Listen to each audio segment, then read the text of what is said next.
الحمد لله وكفى وسلام على عباده الذين اصطفى أرسله بالحق بشيرا ونذيرا وداعيا إلى الله بإذنه وسراجا منيرا. وقال الله تبارك وتعالى في الكلام المجيد والفرقان الحميد: أعوذ بالله من الشيطان الرجيم. بسم الله الرحمن الرحيم. وَلَقَدْ كَرَّمْنَا بَنِي آدَمَ اذْكُرُوا اللَّهَ ذِكْرًا كَثِيرًا وَسَبِّحُوهُ بُكْرَةً وَأَصِيلًا. أو كما قال عليه السلام: صدق الله وصدق رسوله النبي الكريم. ونحن على ذلك لمن الشاهدين والشاكرين والحمد لله رب العالمين. اللهم صل على محمد وعلى آل محمد كما صليت على إبراهيم وعلى آل إبراهيم إنك حميد مجيد. اللهم بارك على محمد وعلى آل محمد كما باركت على إبراهيم وعلى آل إبراهيم إنك حميد مجيد. محترم بزرگوں، دوستوں، بھائیوں، آپ حضرات کے سامنے کلام مقدس فرقان حمید سے چند آیات اور حدیث مبارکہ تلاوت کی. دعا ہے کہ رب العزت مجھے صحیح، حق اور سچ بیان کرنے کی توفیق عطا فرمائے اور رسول اللہ صلی اللہ علیہ وسلم کے فرامین اور آپ کی تعلیمات پر ہم سب کو عمل کرنے کی توفیق عطا فرمائے. اللہ رب العزت نے اس کائنات میں بے شمار مخلوقات پیدا فرمائیں. علامہ سیوطی رحمۃ اللہ علیہ نے تو اپنی کتاب میں لکھا ہے کہ 18,000 سے بھی زیادہ مخلوقات اللہ رب العزت نے پیدا فرمائیں. ان میں سے 3 مخلوقات کو اللہ نے عقل عطا فرمائی: انسان، فرشتے اور جنات. ان 3 مخلوقات کو اللہ نے عقل عطا فرمائی اور ان 3 میں سے 2 کو عقل کے ساتھ ساتھ خواہشات نفسانیہ بھی عطا فرمائی. فرشتوں کو اللہ نے صرف عقل عطا فرمائی، خواہشات اور تمنائیں نہیں. فرشتوں کو یہ خواہش نہیں ہے کہ ہم جہان میں گھومیں پھریں، سیر کریں. سونے کی خواہش نہیں ہے، کھانے پینے کی خواہش نہیں ہے. فرشتے کیا ہیں؟ اللہ نے انہیں روشنی سے، نور سے پیدا فرمایا اور ان کی شان یہ ہے: لا یعصون اللہ ما امرہم ویفعلون ما یؤمرون. جو انہیں حکم دیا جاتا ہے وہ بجا لاتے ہیں، اللہ کی ذرہ برابر بھی نافرمانی نہیں فرماتے. یہ فرشتے، نبی علیہ الصلوۃ والسلام نے ارشاد فرمایا، کچھ فرشتے ایسے ہیں جو ہمہ وقت قیام میں ہیں، کچھ فرشتے ایسے ہیں جو ہر وقت سجدے میں ہیں، کچھ فرشتے ایسے ہیں جو ہر وقت رکوع میں ہیں، کچھ فرشتے ایسے ہیں جو ہر وقت اللہ کی تسبیح، تعلیل، حمد و ثنا میں ہیں. اگر اللہ انسان کو پیدا نہ بھی فرماتا تو اللہ کی تحمید، اللہ کی تقدیس کے لیے فرشتوں سے زیادہ کوئی عبادت کر ہی نہیں سکتا. لیکن ان کے اندر خواہشات نہیں ہیں.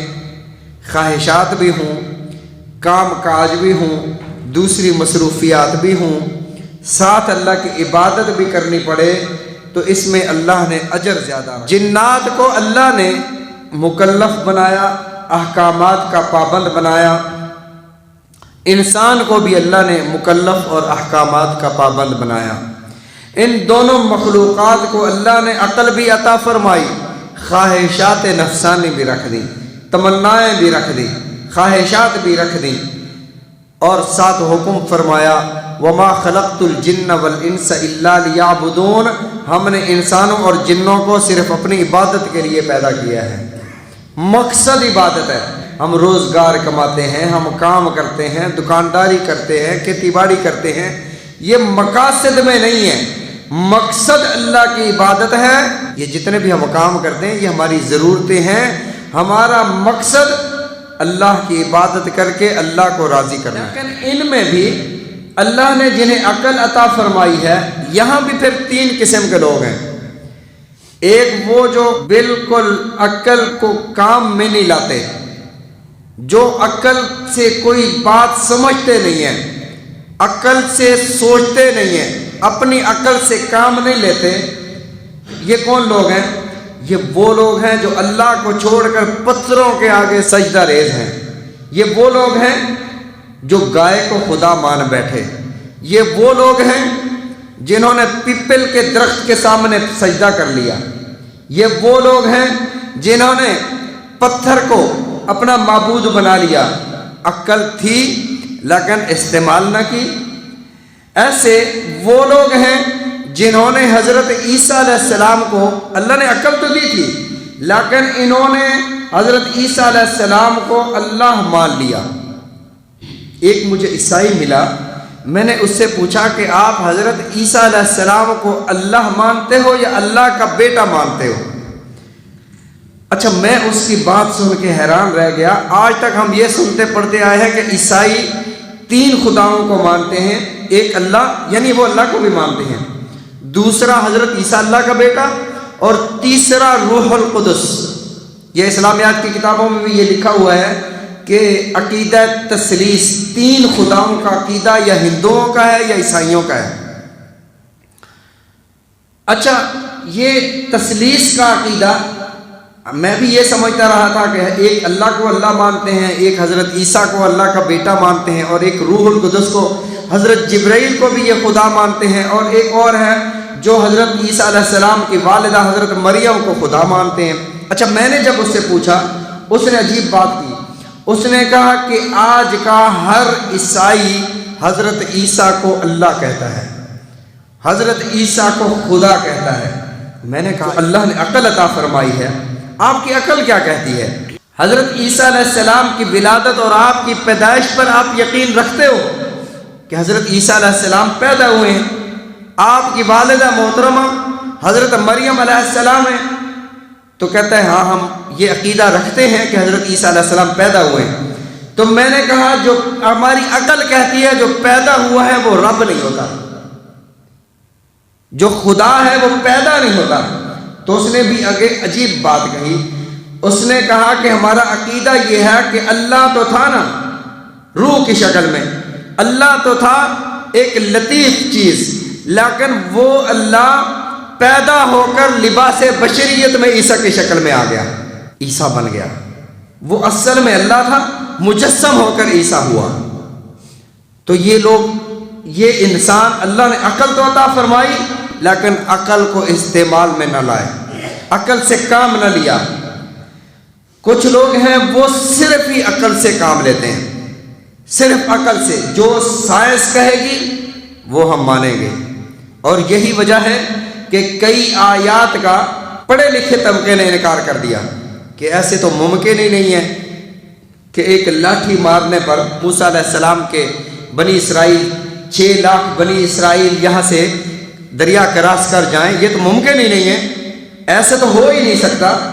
تو انہوں نے معجزات والی آیات کا انکار کر دیا، یعنی صرف عقل سے ہی کام لیا۔ اور تیسری قسم کے وہ لوگ جو عقل سے بھی کام لیتے ہیں لیکن جہاں عقل کی حد ختم ہو جائے اس سے آگے وہ شریعت کی اتباع کرتے ہیں، انہیں ہم مومن اور مسلمان کہتے ہیں۔ عقل کہتی ہے کہ اللہ نے گائے کو بھی پیدا فرمایا، بھینس کو بھی، 4 ٹانگوں والے جتنے جانور ہیں اللہ نے انہیں پیدا فرمایا۔ ہم گائے کو حلال کہتے ہیں اور گدھے کو حرام کہتے ہیں۔ بھئی دونوں کا سفید دودھ، دونوں گھاس کھاتے ہیں، دونوں کی 4 ٹانگیں، دونوں کو اللہ نے پیدا فرمایا ہے، اللہ کی پیدا کرنا ہے، یا تو دونوں کو حلال ہونا چاہیے یا دونوں کو حرام ہونا چاہیے۔ اب یہاں پر ہم نے عقل کو کہا کہ آپ کی حد ختم ہو گئی ہے، اب ہم شریعت سے پوچھیں گے کہ گائے حلال ہے یا حرام ہے، گدھا حلال ہے یا حرام ہے، تو شریعت نے ہمارے لیے متعین کر دیا کہ گائے حلال ہے، گدھا حرام ہے۔ ہم نے اپنی عقل کو چھوڑ کر شریعت کی اتباع شروع کر دی، یہ مومن ہے۔ شریعت کہتی ہے کہ جب مومن کو قبر میں دفن کیا جاتا ہے تو قبر کے اندر اس کی قبر تا حد نگاہ وسیع کر دی جاتی ہے۔ عقل کہتی ہے یار 7 تو اور قبر ہوتی ہے، 7 تو اور قبر ہوتی ہے، اگر اس کی تا حد نگاہ وسیع ہوئی تو اگلا قبر والا کدھر جائے گا، اگر اس کی وسیع ہوئی تو اگلا قبر والا کہاں جائے گا؟ تو ہم کہتے ہیں عقل کو کہ عقل آپ رکیں، ہم شریعت مطہرہ سے پوچھیں گے کہ بھئی صحیح کیا ہے، تو شریعت کہتی ہے مومن کے ساتھ یہی معاملہ ہے، بے شک تمہیں دکھتا نہیں ہے۔ فرعون کی لاش آج بھی مصر کے عجائب گھر میں رکھی ہوئی ہے، فرعون کو زمین میں جگہ نہ ملی، وہی فرعون جو حضرت موسیٰ علیہ السلام کے مقابلے میں آیا تھا، وہی فرعون بظاہر تو اس کی لاش پڑی ہوئی ہے۔ اب اگر کوئی اعتراض کرے کہ تمہارے قرآن میں یہ لکھا ہوا ہے آل فرعون واشد العذاب، کہ قرآن کہتا ہے فرعون کو آج بھی اللہ کا عذاب ہو رہا ہے، اغرقنا آل فرعون واشد العذاب، ہم نے آل فرعون کو غرق کیا اور فرعون کو عذاب سے دوچار کیا اور آج بھی وہ عذاب میں ہے، تو ہمیں تو دکھتا نہیں ہے، وہ تو لاش پڑی ہوئی ہے، اسے آگ تو نہیں لگی ہوئی۔ لیکن ہم کہیں گے اب ہماری عقل یہاں رکی ہے، بات وہی سچی ہے جو میرے اللہ نے فرمایا ہے، جو میرے نبی علیہ الصلوۃ والسلام نے، میرے مصطفیٰ کا فرمان سچا ہے، اللہ کا قرآن سچا ہے۔ اگر تیری سمجھ میں نہیں بھی آتا، سائنس تو بعد میں ہے، پہلے رسول اللہ صلی اللہ علیہ وسلم کے فرامین ہیں، اور اللہ رب العزت نے کئی باتوں میں یہ ثابت فرمایا ہے کہ جنہیں تم نقصان کا باعث سمجھتے ہو، اسباب نقصان کے ہوتے ہیں، اسباب ذلت کے ہوتے ہیں، اللہ ان ذلت کے اسباب سے عزتیں نکال کے دکھاتا ہے۔ اسباب ناکامی کے ہوتے ہیں، اللہ اس ناکامی کے اسباب سے عزتیں اور کامیابیاں نکال کر دکھاتا ہے۔ ایک واقعہ، حضرت موسیٰ علیہ السلام سے اللہ نے کوہ طور پہ پوچھا تِلْکَ بِیَمِینِکَ یا موسیٰ، اے موسیٰ تیرے ہاتھ میں کیا ہے، اے موسیٰ تیرے ہاتھ میں کیا ہے؟ حضرت موسیٰ علیہ السلام نے جواب دیا ہِیَ عَصَایَ أَتَوَکَّأُ عَلَیْہَا وَأَحُشُّ بِہَا عَلیٰ غَنَمِی۔ اللہ نے پوچھا تھا تیرے ہاتھ میں کیا ہے، جواب کیا بنتا تھا؟ ہِیَ عَصَایَ، یہ عصا ہے، جواب مکمل ہو گیا۔ لیکن حضرت موسیٰ علیہ السلام کے دل میں آیا میں تو اللہ کا کلیم ہوں، ذرا بات کو اور بڑھا دوں۔ تو حضرت موسیٰ علیہ السلام نے اللہ کی بارگاہ میں عرض کیا اللہ یہ عصا ہے، یہ عصا ہے، اتوکأ علیہا، میں اس پر ٹیک بھی لگا لیتا ہوں یوں کر کے، وَأَحُشُّ بِهَا عَلَىٰ غَنَمِی، اور بکریوں کے لیے اس کے ذریعے سے پتے بھی جاڑ لیتا ہوں، وَلِيَ فِيهَا مَعَارِبُ أُخْرَىٰ، اور بھی بڑے بڑے کام کر لیتا ہوں۔ اللہ نے فرمایا فَأَلْقِ عَصَاكَ، اپنے عصا کو نیچے ڈال دو۔ حضرت موسیٰ علیہ السلام نے جیسے ہی عصا نیچے ڈالا فَإِذَا هِيَ حَيَّةٌ تَسْعَىٰ، بھاگتا دوڑتا اچھلتا کودتا اژدہا بن گیا، سانپ بن گیا۔ اچھا یہ کوئی شوبدہ نہیں تھا، یہ کوئی اللہ نے کوئی تماشا نہیں دکھانا تھا حضرت موسیٰ علیہ السلام کو، اللہ بتانا چاہتے تھے اے موسیٰ جس عصا کو، جس لاٹھی کے تو بڑے فائدے بتا رہا تھا کہ میں اس سے پتے بھی جھاڑتا ہوں، ٹیک بھی لگاتا ہوں، بڑے بڑے کام کرتا ہوں، مطلب تو یہ بتا رہا تھا یہ بڑے نفع کی چیز ہے، بڑے فائدے کی چیز ہے، اور جب یہ اژدہا بن گیا ہے تو میرے حکم سے یہ اژدہا بنا، اب تو اسے نقصان دہ چیز سمجھ کے ہاتھ نہیں لگا رہا، خذھا، پکڑ لو۔ حضرت موسیٰ علیہ السلام ڈرنے لگے، فرمایا ولا تخف، ڈرے نہیں، آپ پکڑے، سنعیدھا سیرتھا الاولیٰ، ہم اسے دوبارہ اسی حالت میں واپس لوٹا دیں گے۔ تو اللہ نے فرمایا اے میرے پیارے موسیٰ یہ جو نفع ہے یا نقصان ہے وہ چیزوں میں نہیں ہوتا، وہ رب کی طرف سے آتا ہے۔ رب نے چاہا وہی لاٹھی ہے جو تیرے ہاتھ میں تھی، وہ اژدہا بنا دی، نقصان دینے والی چیز بن گئی. وہی عصا، وہی لاٹھی تیرے ہاتھوں میں نفع کا کام، اچھے کام کروا رہی تھی. اور فرمایا کہ جس طرح ایک دودھ ہوتا ہے، ایک بندہ دودھ پیتا ہے پہلوان بن جاتا ہے، طاقت آ جاتی ہے، دوسرا پیتا ہے پیٹ خراب ہو جاتا ہے. دودھ تو وہی ہے، اس میں نفع اور نقصان کا مادہ کس نے رکھا ہے؟ فرمایا اس ذات نے رکھا ہے جس نے ان چیزوں کو بنایا. تو عزت اسباب کے، اس میں اللہ ذلت نکال کر دکھاتا ہے، ذلت کے اسباب اس میں اسے عزتیں نکال کے دکھاتا ہے. دوسری مثال، حضرت موسیٰ علیہ السلام کی والدہ، خوف ہوا فرعون بچوں کو قتل کر رہا ہے. دنیا کا واحد یہ تاریخ میں شخص گزرا ہے جو نومولود پیدا ہوتے ہی بچوں کو قتل کروایا. حضرت موسیٰ علیہ السلام کی والدہ نے سوچا کہ میرا بچہ بھی قتل ہو جائے گا، تو انہوں نے ایسا کیا کہ ایک ڈبہ بنایا، ایک صندوقچہ، ایک ڈبہ بنایا، اس ڈبے میں رکھا. اور یہ حکم اللہ کا تھا. اللہ نے فرمایا کہ میں نے حضرت موسیٰ کی والدہ کو یہ دل میں بات ڈالی، وہی کی کہ اپنے بچے کو اس طرح ڈبے میں بند کر کے پانی میں بہا دو. اب ماں ہے، ماں سوچتی ہے کہ اگر میں بالکل اچھی طرح سے پیک کر کے اس کو دریا میں ڈالتی ہوں تو ہوا بند ہو جائے گی، آٹومیٹک بچہ فوت ہو جائے گا. اور اگر ہوا کے لیے سوراخ رکھتی ہوں تو پانی اندر داخل ہو جائے گا اور پھر بھی بچہ ڈوب جائے گا. دونوں طرف سے نقصان کا اندیشہ ہے. لیکن اللہ کا حکم سمجھتے ہوئے حضرت موسیٰ علیہ السلام کو اس ڈبے میں بند کر کے پانی کے حوالے کر دیا. حضرت موسیٰ علیہ السلام موجوں کے لہروں کے حوالے ہو گئے اور اللہ نے حضرت موسیٰ علیہ السلام کو فرعون کے محل تک پہنچایا. پھر ایک وقت آتا ہے، حضرت موسیٰ علیہ السلام نے دعوت دی، سارا چلا، بنی اسرائیل نے ہجرت کی، حضرت موسیٰ علیہ السلام لے کر چلے. آگے دریا آ جاتا ہے. اللہ دریا کو ایسے بھی فرما سکتے تھے کہ دریا ان کو راستہ دے دے، یہ میرا موسیٰ کلیم ہے، اس کے پیچھے ماننے والے بنی اسرائیل ہیں.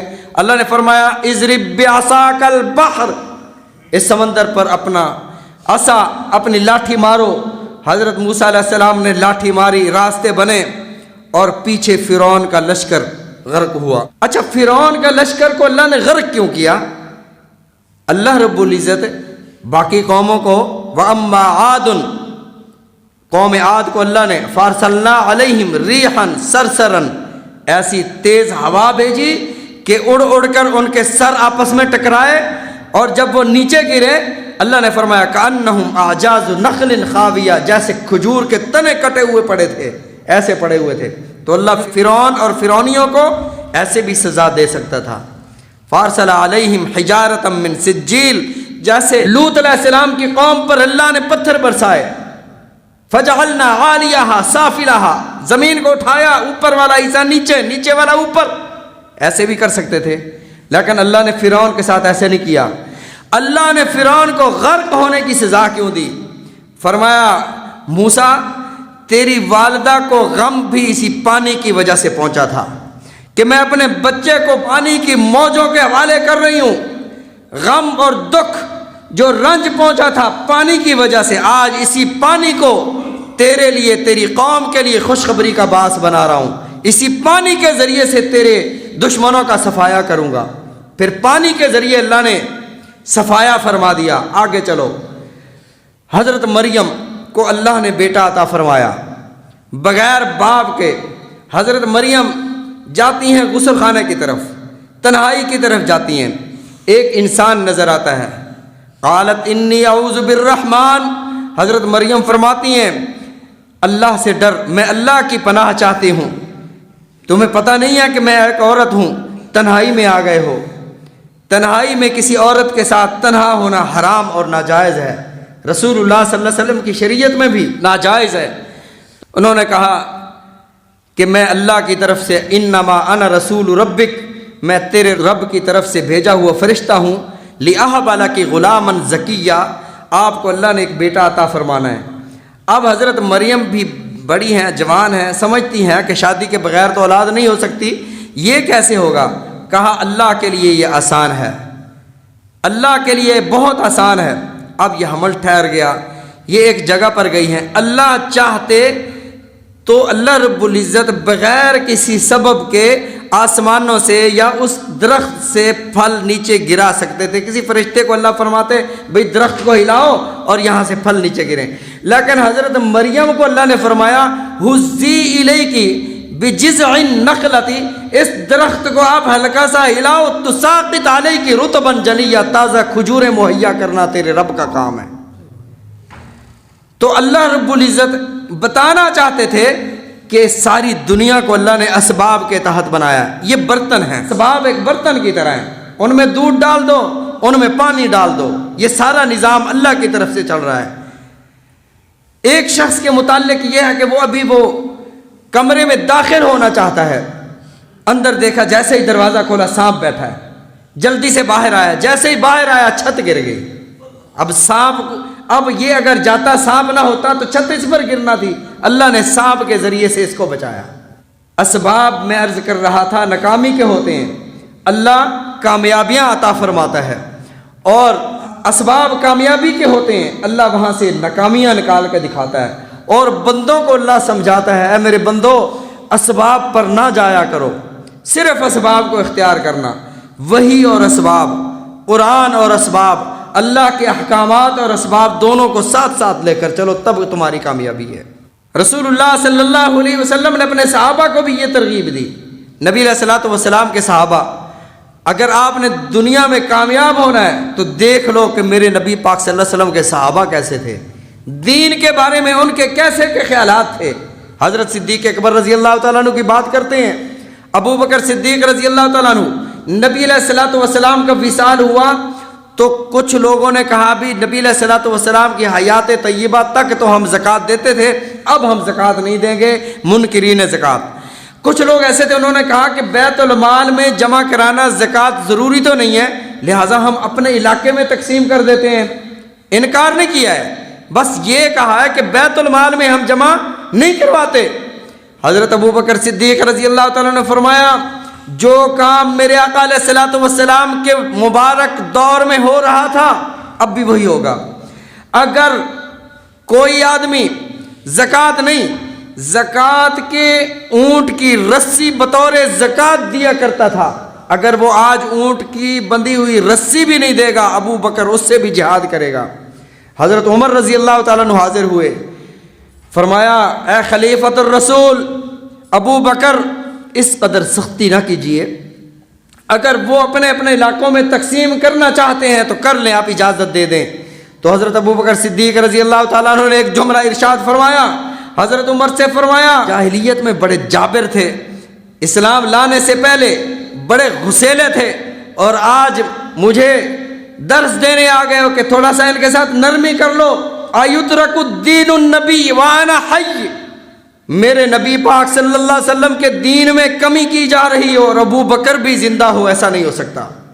فرمایا ابو بکر اپنی آنکھوں سے دیکھ رہا ہے کہ میرے آقا علیہ الصلوۃ والسلام کے دین میں کمی کی جا رہی ہے، اور ابو بکر ان کے خلاف فیصلے نہ کرے، ان کے ساتھ نرمی اور مصلحت کا رویہ اپنائے، ایسا نہیں ہو سکتا. تو ابو بکر صدیق رضی اللہ تعالیٰ عنہ کا مبارک دور جو تھا وہ دین کو قائم کرنے کے لیے کوئی لچک نہیں ہے. حضرت عمر رضی اللہ تعالیٰ عنہ کا دور آیا، حضرت عمر رضی اللہ تعالیٰ عنہ نے دین اسلام کو اتنا پھیلایا، اور صرف پھیلایا بھی نہیں، راتوں کو اٹھ اٹھ کر گشت کیا. ایک گھر سے آواز آتی ہے بیٹی دودھ میں پانی ملا دو، بیٹی کہتی ہے اماں عمر نے منع کیا ہوا ہے کہ دودھ میں پانی نہیں ملانا. ہمارے ہاں تو نہیں ملاتے نا، پانی میں دودھ ملاتے ہیں. تو وہاں کیا تھا، دودھ میں پانی ملانے سے منع کیا جا رہا تھا. تو بیٹی ایک جملہ کہتی ہے، اماں کہتی ہے کہ عمر تو نہیں دیکھ رہے نا، ملا دو. تو بیٹی کہتی ہے، اور اس کا یہ جملہ تاریخ کے اوراق کی زینت بنا، بیٹی کہتی ہے اماں عمر نہیں دیکھ رہا، عمر کا اللہ تو دیکھ رہا ہے. حضرت عمر رضی اللہ تعالیٰ نے جب یہ جملہ سنا تڑپ گئے، فرمایا کہ اپنے بچے سے اس بچی کا نکاح فرمایا، اور جب وہ اپنے امور ریاست کے لیے تشریف لے جاتے تو فرماتے میری لخت جگر اے میری بیٹی ذرا عمر کو وہ یاد دہانی کرا، عمر تو نہیں دیکھ رہا، عمر کا اللہ دیکھ رہا ہے، تاکہ میں امت کے قوم کے صحیح فیصلے کروں. یہ تھی نبی علیہ الصلوۃ والسلام کی صحابہ کی تربیت، اور اللہ کے نبی صلی اللہ علیہ وسلم نے جو اصول اپنی امت کو ارشاد فرمائے. اگر یہ اصول ہم اپنی زندگی میں لے آئیں تو ہماری دنیا بھی سنور سکتی ہے، آخرت بھی سنور سکتی ہے۔ اللہ تعالی ہم سب کو سمجھنے کی توفیق عطا فرمائے۔ وآخر الدعوانا الحمد للہ رب العالمین۔